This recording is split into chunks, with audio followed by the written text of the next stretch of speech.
neska baten izena dugu Maripuzker, beti dago botatzen hainbat puzker eder. Maripuzker puzker bat festan bota zuen, eta jende guztia gatezka hasi zen.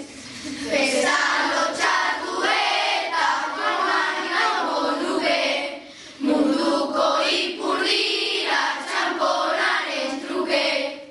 Munduko ipurdian puzker asko daude, batzuk urdinak ziren da besteak berde.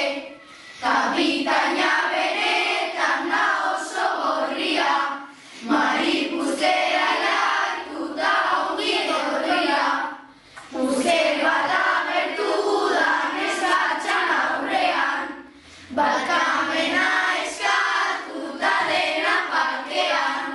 Barkamena eta gero opari moduan, txampona oparitzen diote orduan.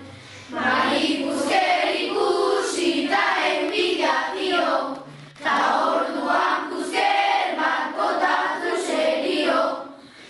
Neskatxari puzkerra zitzaion atera, kapitainaren bronka orain jasatera. Puzker handi bat sartu dio ipurdian, kapitaina